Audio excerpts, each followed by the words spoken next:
to really get words out as well as he would like. All the attention's going to be on DeSantis and all the nonsense. And the fact that the Mexican president told Florida Hispanics to not one person vote for DeSantis over his policies, over what he's done to migrants, over the treatment of Mexican Americans. And look, you surprised? Now, as I understand, I think June 6th is the day when no Hispanic is supposed to drive into Florida. The truckers are going to have like a little strike thing going, which good on them. You know, this is what the right did when the vaccine things happened. So going to be interesting to see where this plays out. But I'm in this spot, and I want to get your thoughts as well. Is there a way to find that middle of the road that once existed? You know, I was talking to somebody the other day, and we were talking about the Eisenhower era, because I do quote Eisenhower an awful lot. He was, you know, as I said, by today's standards, he was a socialist Republican. He could have run as a Democrat, but the difference between him and Adlai Stevenson were minuscule. You know, the differences between Johnson and Nixon weren't that great. I mean, Nixon, brought us the EPA that Republicans are now destroying. Brought us OSHA, which Republicans now are trying to destroy. There hadn't been a lot of difference between the parties. They were strong on workers' rights. They were strong on labor rights. They were strong on some social policies. They just had different ideas of how to do them.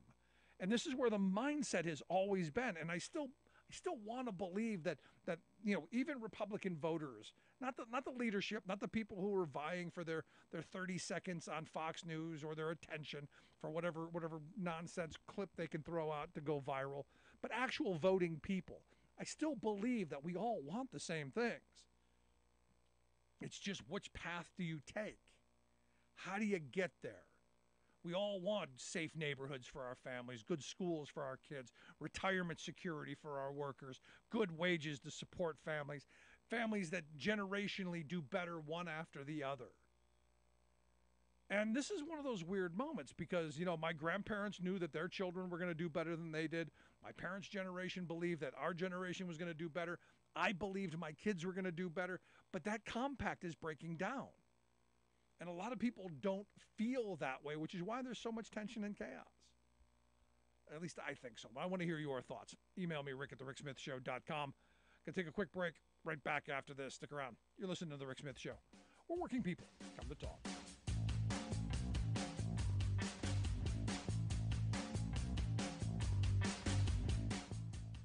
We are AFGE, the American Federation of Government Employees. We represent 700,000 federal and D.C. government workers who are the vital threads of the fabric of American life. We support our nation's military. We take care of our nation's veterans. We protect our nation's borders. We respond to our nation's crises and natural disasters. We provide services to our nation's seniors. The American Federation of Government Employees. We work for America. The phone lines are open. Give Rick a call at 1-866-416-RICK. That's 1-866-416-7425.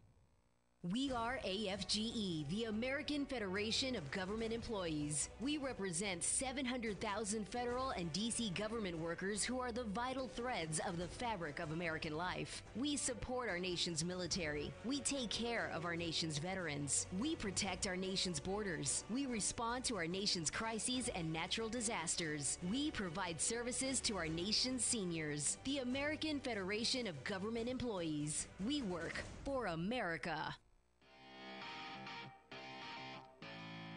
Welcome back to The Rick Smith Show. Now, here is Rick Smith. So here's some interesting news. Evidently, Kevin McCarthy, after the votes today, are going to let everyone go home, let the Republicans go home for recess. I know the Democrats will probably go too. The holiday, not much is going to get done. Yeah, go ahead, go enjoy the weekend. There's nothing going on. Don't worry. There's not the end of the economy and a global collapse and calamity going on. No, don't worry. The clock's not ticking. We can take a pause It'll be okay. Yeah, let's go to the phones. Got Alice on one. Alice, how are you? Totally insane. How's that for you? Back to normal. I'm glad to hear. Yes. Well, I want to say, I really liked your southern accent drawl you was doing. You must have been spending time in West Virginia. But don't even get me started.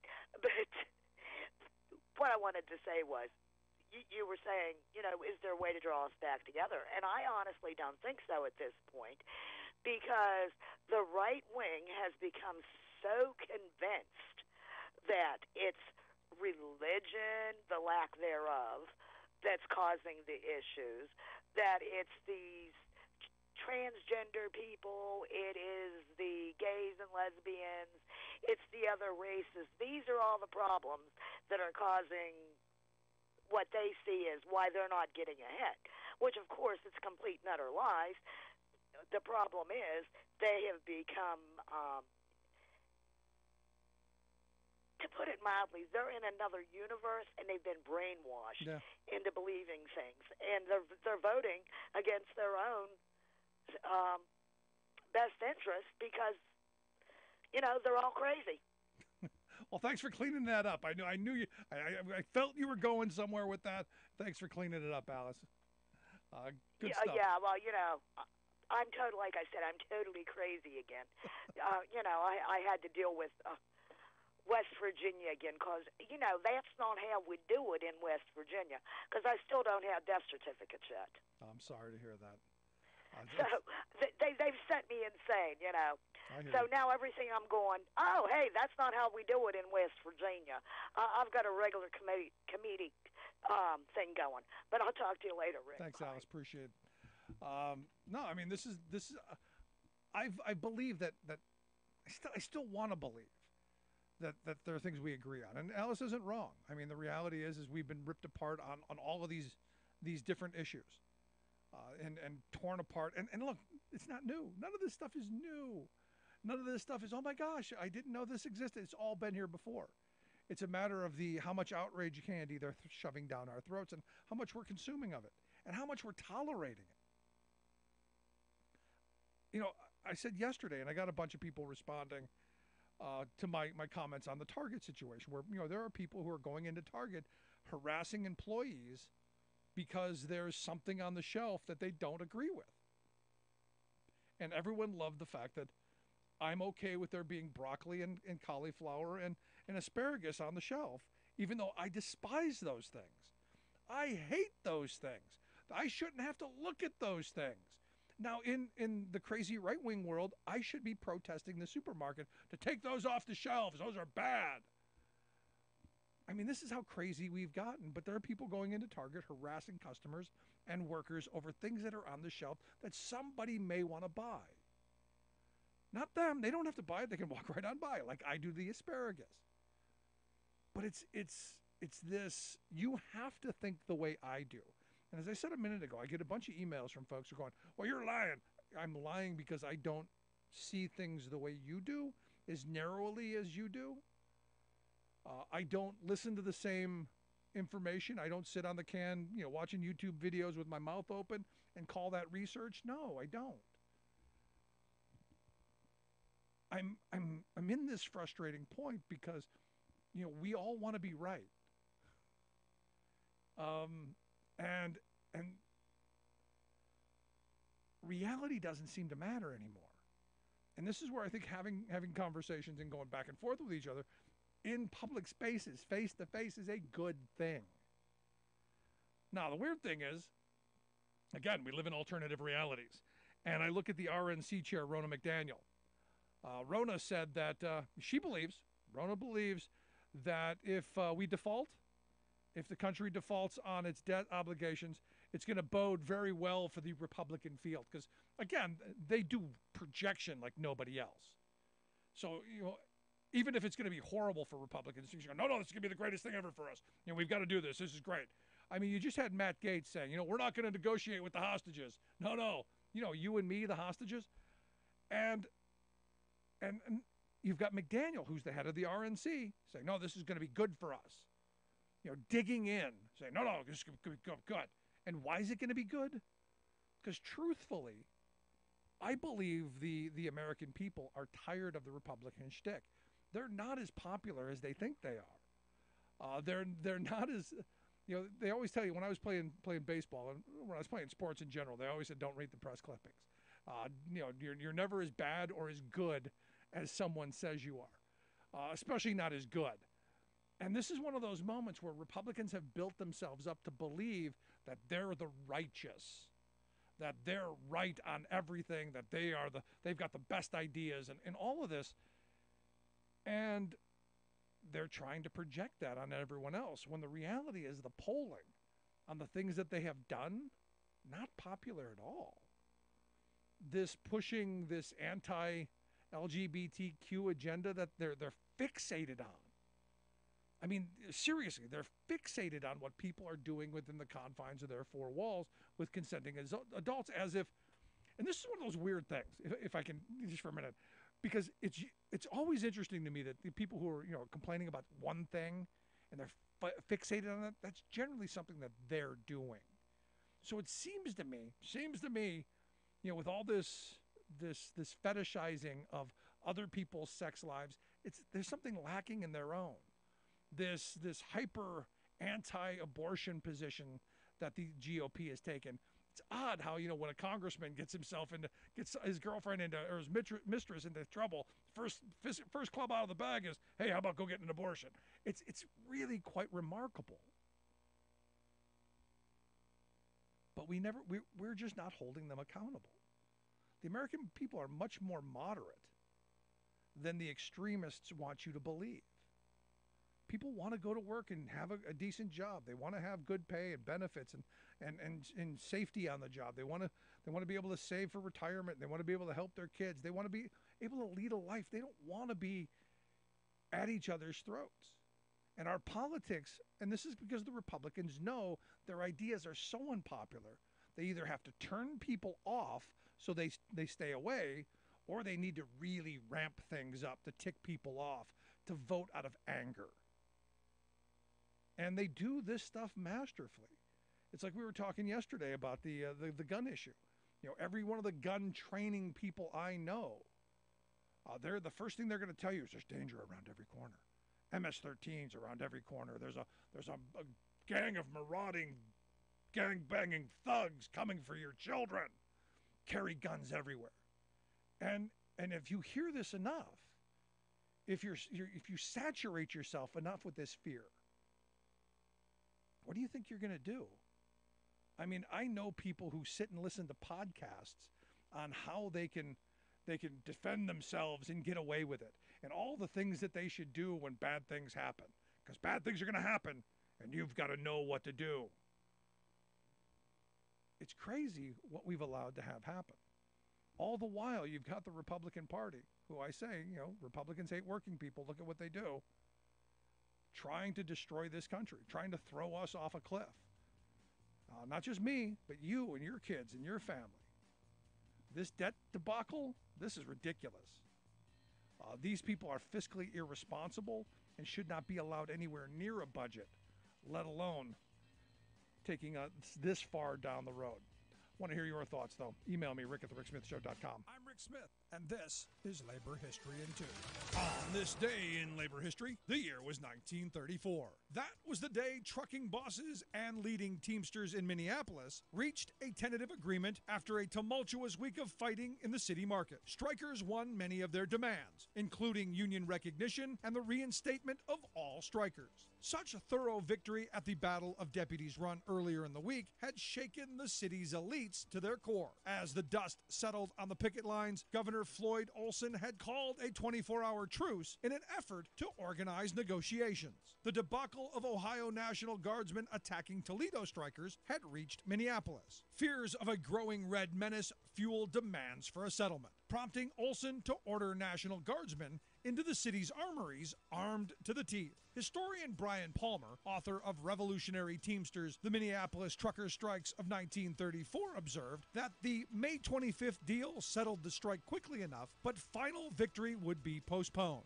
Strike leaders had to choose which concessions to make under immense pressure from state politicians, intractable employers, and federal mediators. They also worked to avoid a potentially deadly confrontation with the National Guard. Above all, they demanded union recognition, agreed to arbitration of future disputes, and withdrew the demand for a closed shop. There was no contract, and the inclusion of inside workers proved contentious. Palmer adds the gains were limited but real enough, as strike leaders spelled out what had begun as a violent assault on strikers ended with workers fighting in their own interests, learning that they had only their union to rely on. The open shop offensive was defeated, and union recognition was won. In the weeks ahead, it would become clear the fight was far from over. For more information, go to laborhistoryin2.com, like us on Facebook, follow us on Twitter at laborhistoryin2. If poobahs of the National Democratic Party wonder why working-class families, which once formed the party's solid base of political support, have gone astray, they might ponder the awful message they're sending by constantly smooching Senator Joe Manchin's tail. The multimillionaire West Virginia coal baron and anti-democratic Democrat is demanding that a massively polluting pipeline named Mountain Valley be rammed through rivers, watersheds, national parks, and down the throats of the people of West Virginia, Virginia, and North Carolina. Why? Money. The senator's fossil fuel funders, who own the project, want the federal government to mandate construction of their corporate boondoggle. For a decade, gutsy grassroots groups have rebelled and defeated these Wall Street profiteers, and the people of this Appalachian region are still adamantly opposed. But here comes Biden to rescue Manchin and his fossil fuelers with a dirty backroom deal overruling the will of the people, proclaiming that he wants to advance America's conversion from fossil fuels to renewable energy.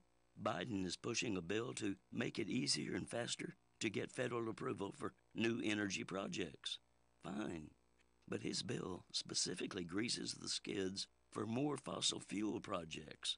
And guess which one is the first in line for quick approval? Yes, Brother Joe Manchin's Mountain Valley Pipeline. Pumping frack gas through 3 states would produce a mess of leaks and spills, but the project would also emit some 40 million metric tons of planet-warming gas a year, equivalent to the annual pollution of 10 coal plants. As the Natural Resources Defense Council puts it, we won't build the clean energy economy of the future by doubling down on the dirty fuels of the past. This is Jim Hightower saying, for information and action on this raw deal, connect with Appalachian Mountain Advocates, appvoices.org.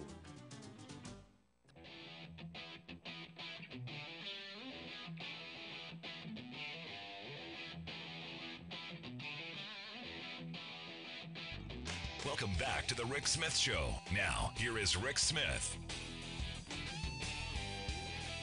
I still think it's funny, and I remember that, was it Jesus Gunn's baby woman from Georgia, who evidently believes now that there are globes everywhere. There's a conspiracy going on. They want you to believe the world is round because there's just globes everywhere. Globes everywhere. Other than it just being completely ridiculous and totally outrageous, it's just sad.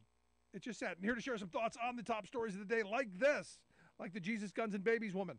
I've asked our good friend Sarah Burst to come talk with us. Sarah's a reporter over at Raw Story, rawstory.com, the website.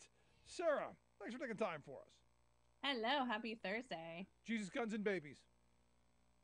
I wonder how many people have watched those Elon Musk rocket launches. Because I think that would be a really interesting question to ask him. Be like, look, a lot of people on Twitter are talking about how the earth is flat. What do you think? I would just be very curious how he would answer that question. Maybe he would just sit there and stare at you for 2 minutes. Right? I mean, I can see that happening where he's just like, stares at you and then quotes The Princess Bride. I am broke. Right? Malfunction. Something really random. Well, let's talk. Since you brought up Musk, yeah, how epic of a fail was the DeSantis launch? How big of a screw up was that? What is it that they called when the rocket blew up and they were like it was a successful failure or something like that? Something ridiculous. Mid-air dismantle, something like yeah. that. A calculated failure. Calculated? No, it was an aerial dismantle. Yeah. Basically, it was that. It was failure to launch is what kept flashing on the screen, which is my favorite ever because it's like, oh, in so many ways. In so many ways. Oh. And I mean, what they kept saying is, oh, we have so many people that are on this, and that's why it's crashing. And it's like, there's 700,000 people on it, and you've got, was it like 100,000 or 100 million people use Twitter? So I'm concerned if your platform can't handle 700,000 people at once. Yeah, because like what did someone say? Like 800,000 people watch, kittens riding watermelons or some stupid nonsense like that. Well, there was 850,000 people tuned in for BuzzFeed to blow up a watermelon. Oh, that's what it was. Yeah. Which in many ways is a lot like what we watched with Ron DeSantis' campaign. Oh, but here's the thing. The big story that came out of it is he would consider freeing the January 6th criminals, of which are White Bin Laden, Stuart Rhodes, sentenced to 18 years in prison today, and the guy named Kelly got 12 years. I think that's a really important thing that people know because now it's very clear that Ron DeSantis is willing to support domestic terrorism, and we know it. Our White I'm Bin just Laden. saying it. No, I mean this is but Trump said the same thing, and this is the weird place that we're in because I think I remember a time when if someone was convicted of seditious conspiracy, which is a very serious charge, that the majority, I mean the vast majority, like 90-95% of the people would go, yeah, string them up. Right, and I think the thing with Donald Trump is, I mean, he could be at like a concentration camp with Hitler, and Hitler'd be like, "Oh, you're such a great leader," and he'd be like, "Well, Hitler's a very good friend of mine. Hitler loves me." Yeah, Did Hitler you loves see that? me. Did We're you see friends. that weird Truth Social thing that he put out after DeSantis's failure? Did you see that weird thing? It's literally everything he puts out, Rick. Like everything is the weird Truth Social thing he puts out. No, I mean this was really, really where he calls him Rob instead of Ron. Yeah. He goes, my red button is bigger, better, stronger, and is working. Truth. And then yours does not, per my conversation with Kim Jong-un of North Korea, soon to become my friend. What the hell is that? I don't understand. Why are we not going? Why are we not going? This guy needs to be tested. This guy, there's something mentally going on here. Help him. And that is exactly why all of the right-wing media and every other right-wing pro-Trump person talks about Joe Biden having dementia, because Donald Trump actually does. That's the projection. Or it's that GIF with the cat who's pounding on the keyboard. It's that. That's pretty much what it seems like. Now, look, Biden isn't the greatest orator either, and I'm the first to admit it. But I think he's all there. I think he's got some linguistic problems. He's never been Bill Clinton or Barack Obama. I think he's all there, and I love the fact that he's doing good things. But it will be an interesting debate season if you've got Biden on one side and Trump on the other.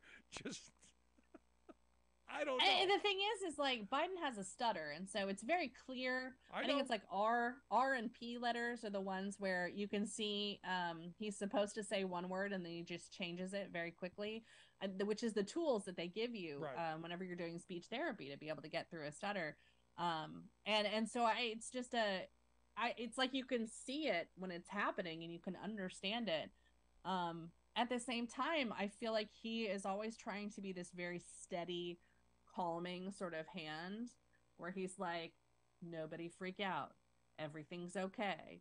The room might be on fire, but the firemen are coming. We're going to put it out, right? And Trump is just going to be like, fire, yay! Let's have more.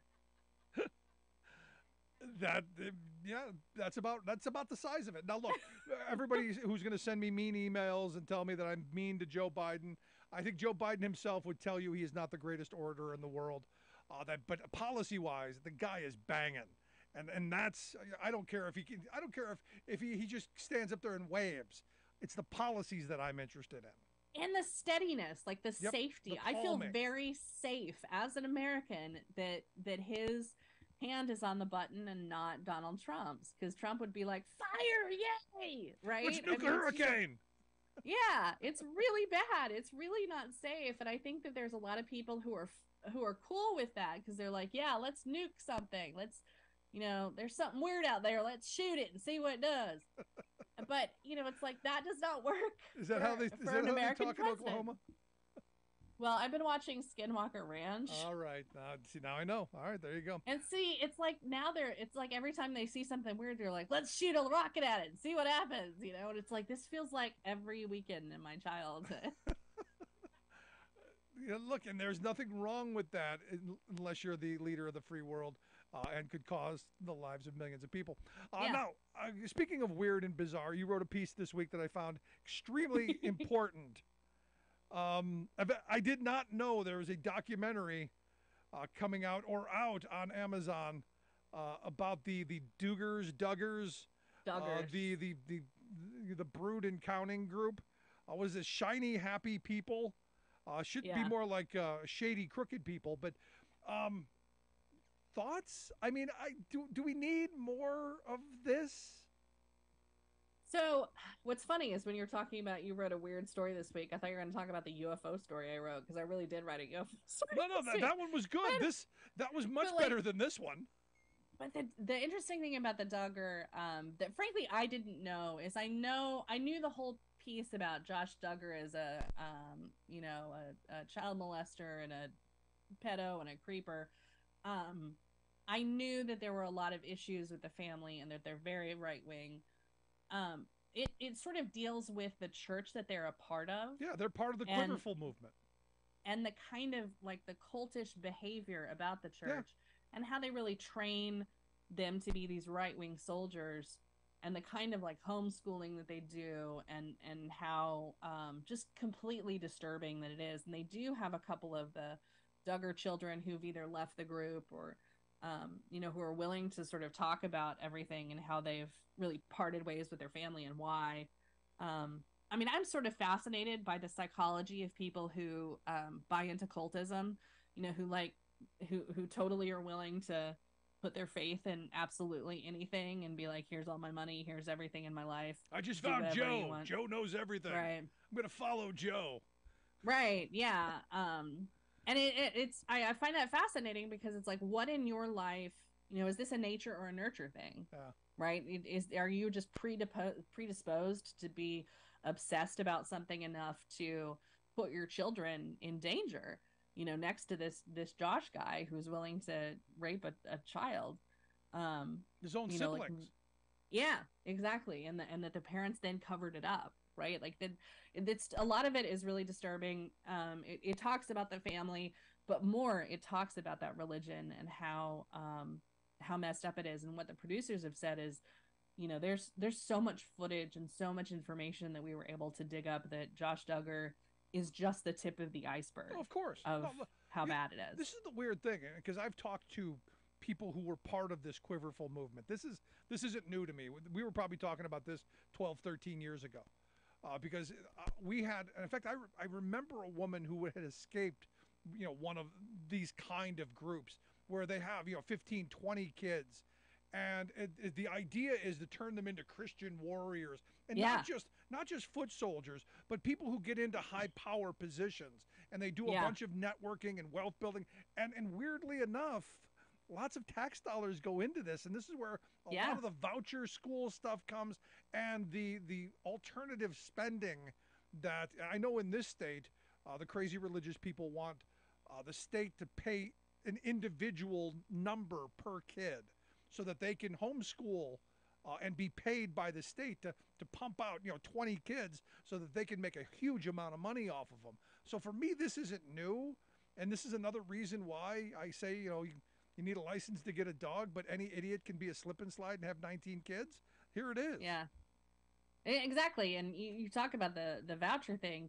Texas State Senate just passed the most pro voucher bill that puts something like $500 million into vouchers and cuts their education spending by insane amounts. Oklahoma just pushed through a voucher bill too. And it's like, you look at, I think the Texas one would give $8,000 per pupil to a family per year. And you look at the average cost of private education, and it's like 11,000. Oh, it's more than that. No, look, I remember when here in this state, we had a Republican representative, a guy named Mike Fulmer, who oddly enough got himself into trouble having some interesting stuff on his computer. What do you know? I'm not gonna get into what it was, but it was interesting stuff. They were kids. He had a voucher bill, and I asked him. I said, "Okay, so if I get this golden ticket, you give me this voucher. I've got this golden ticket. Can I take this and take my kids to Abington Friends School in Philadelphia, which I know is about $50,000 a year to go to kindergarten?" And he said, "Absolutely." And I said, "They got to pay all of it, transportation, all of it." "Absolutely," he said. He was trying to get me to believe that I could have this golden ticket and send my kids there, when the reality is his own bill that he obviously didn't write or read was only the amount that the school district that you live in pays. So what it was, really all it was a huge handout to rich people who were already sending their kids to those places, giving them a massive handout and stealing from the local public schools. Perfect way to destroy public education. But also they wanted to go further. Like I said, they wanted to put that money in a backpack. And you could go to a private school, you could go to a charter school, you could go to a magnet school, or you could go to homeschool. Yeah. And that's the fantasy. That's the goal here. Where you can basically have your own cults doing your own education for a bunch of kids, and then get the state to fund all of your money. Yeah, it's brilliant if you stop and think about it. You're listening to the Rick Smith Show. We're here with Sarah Burris. Sarah's a reporter over at Raw Story, rawstory.com, the website if you want to check out her work. I got to talk about this though, because you can't talk religious cult and horrible education without talking about evidently the new GED math. Maybe you wrote the story on the GED math. Evidently, contraception is too expensive, but having a kid is cheaper. Yeah. So Lauren Boebert, I know Lauren Boebert, bless her heart, decided that it was more expensive to get birth control than it was to have a child. And I'm like, my birth control is free. Do you really not know how much it is? She's got 4 kids and she's about to go through a divorce. And it's like, dude, do you not understand how much money we're talking about here? GED math. I mean, this is, it's all I can come up with. And the scary thing is this woman's sitting in Congress. Because my first thought was, okay, let's just cede the fact that it was going to cost her the $3, which is too much money in her view. Let's say it was going to cost that. She's in a position to change that. She could, I don't know, there's this vehicle that they use in the place where she sits to change things. What's it called again? Oh, yeah, a law. She could write a bill and turn it into a law to make contraception free everywhere and not just in the handful of places that have expanded Medicaid. Well, there's that. The other thing, though, is it reminds me a lot about the time that she tried to get $30,000 in mileage reimbursements for her campaign, right? And it's like $30,000 for the amount of miles that you would get would mean that you went around the earth like 18 times or something like that. And you're just like, wow. I mean, I am bad at math, right? Like, I walk around my life being like, I was told there would be no math, right? This is just embarrassing. That's like GED you are math. Humiliating yourself. This is Boebert GED math. I mean, it's all I can come up with. Because I heard her say this, and I had to hear it again. I played it like 3 or 4 times going, is this really coming out of her mouth? Because at the end of it, she kind of jokes, my team's going to be upset, or my team's going to... I forget what it was about the team, because she knew what she said was really dumb. Yeah. But she couldn't help herself. She needed the attention. Can you just imagine the chief of staff just like banging his head on the desk like over and over and over again? Like, why? Why do I work for this member? Yeah, she's a member, all right. Although I guess, the sad reality is and I'm sad for them. There's a breakup there, I guess. Her and the husband are Splitsville. I guess he was beating up the kid. Or maybe not. Thoughts? I mean, the kid was screaming and calling 911 and saying, "My dad is throwing me around the room." And Lauren Boebert said, "Hang up. He's fine. He's fine." And it's like, what? I don't understand how that works. There's going to be a record of it. Yeah. Now, my favorite that it's already out there. Yeah, my favorite part was the kid goes, "We've got guns, but I don't think you'll use them on me." Right? Yeah. Like, that was the thing. They're like, are there guns in the house? Do you feel unsafe? And he's like, well, there's a lot of guns in the house. And it's just, it's so sad because, again, like, we're in this situation with these people who are crazy and we like to make fun of them, but there are 4 kids here that she's got to deal with. And now, I mean, she's going to be gone, right? All week long. She'll be home for the weekends, maybe. And she's got 4 kids that she's got to raise. Yeah. And she's leaving her husband. And it's like, I don't know. I don't know how you do that. That's the thing, right? Like, it's hard enough to be a single parent, but to be a single parent in Congress is just like impossible. Well, I mean, she got enough cash flow coming in. She can have someone else raise them for the time being. But and maybe that's the safe option, right? Maybe that is the safe option because as I was reading through this, and look, it's a chaotic situation there. It appears from the outside, and I don't claim to know all that's going on, but I do know gun fetish people. Yeah. And I was thinking about the story of the woman here in Reading, not too far from here, who was a gun fetish person who, went through this, got her 15 minutes of fame because a county sheriff took her gun away, and because she took her gun to the local soccer game with 6-year-olds all over the place. So for about 15 seconds, she was NRA, hero of the month. And it turns out that while she was on the computer doing whatever she was doing, the boyfriend, husband, or whatever they were, just walked up behind her, took the gun off out of the holster that was on the chair, shot her in the back of the head. And when there are guns, that many guns laying around, bad things tend to happen in the heat of moments. And it sounds like there's some heat there. And for sure, Jason Boebert has some serious anger issues. They have so many complaints from neighbors about him, speeding off through the neighborhood, running over mailboxes, threatening the neighbors. So imagine if that is your life inside the house, and that's your everyday. Yeah, it's gonna be weird. Finally, I want to get your thoughts on Jim Jordan. Why? I was expecting so much. Comer, same thing. I was expecting, the weaponization committee. I was expecting there's a whistleblower out there, or multiple whistleblowers, or who knows, or maybe there's not a whistleblower.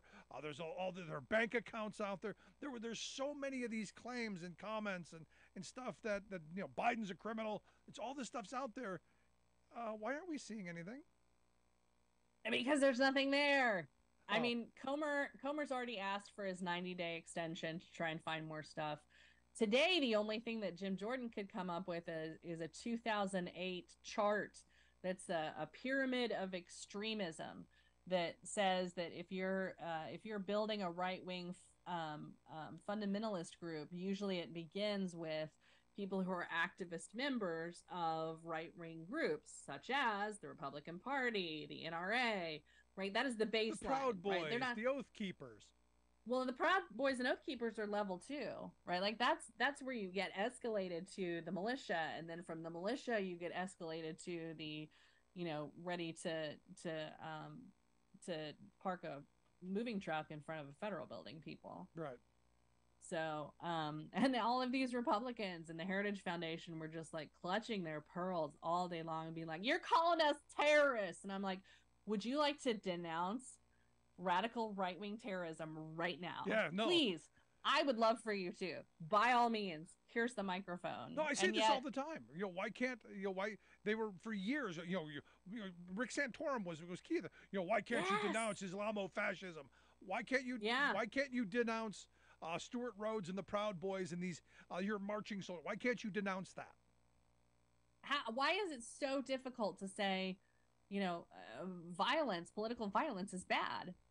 And it would give them an opportunity to be like, on both sides, those dirty green piecers like to throw paint on stuff, right? I mean, and the gay people with their glitter. Yeah, the gays, they got, oh, that glitter gets in everything, and that's just evil. That's political violence on my vacuum cleaner. So, I mean, like, it would give them an out, but even that they can't do. They won't do it. I mean, Like, it's why not is even. it you love violence that much? No, violence works. I mean, if you watch, have you been paying attention what they're doing at Target? You get these idiots Yes. walking into. Why do? Here's my question: why does this stuff never happen in front of me? Yeah. Why don't these idiots ever entertain me? Because I would love to play with them for an afternoon. Yeah. They always go after women for the most part. I mean, the one with the Target, it was a woman worker. They were berating. But here's the thing, and this is where my mind is. If you don't like the stuff that's on the shelf, you can walk by it. I've learned that there's going to be broccoli and asparagus in the produce aisle. I hate broccoli and asparagus. I turn my head and I walk by. It's not hard. We can do it. We can do it. These are very special snowflakes, Rick. They get very triggered by broccoli. But I had a family member who posted something on from Target that it was a little girl's T-shirt that said Queen on it, and and he was like, "We're never shopping at Target again." And I'm like, "Really? That's the one that you find objectionable? Like, God forbid you see a unicorn with a rainbow coming out of its butt. I mean." You're gonna have a coronary at that point. Is there such a thing? Perhaps, I don't know, but I mean the thing is like all of those little girl clothings that are like pink and purple and say princess and stuff like that on it. Like, what do you think that is? Do you think that means drag queen? That's not what anybody's talking about. Like that. Come on, dude. No, that's come how on. we indoctrinate girls to believe Clearly. Yeah, I mean, if that's where if your mind is all about grooming and indoctrination, pinks for girls, blues for boys. I mean, that's how I was indoctrinated. I don't get it. Calling some little girl a queen or a princess is not. I mean, I don't know. Maybe I'm wrong. But see, I like glitter. So yeah. But here's the thing, and this is my point. My point is violence works.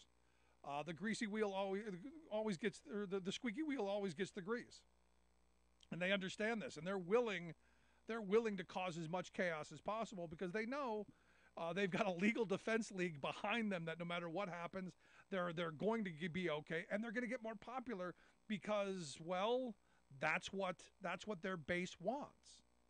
The problem is that you're also going to be doing this in some stand your ground states, and I would be very careful. I mean, we've had this conversation before about how scary it is. Like in DC, everybody honks their horn all the time. In Oklahoma, you honk your horn, you might get shot.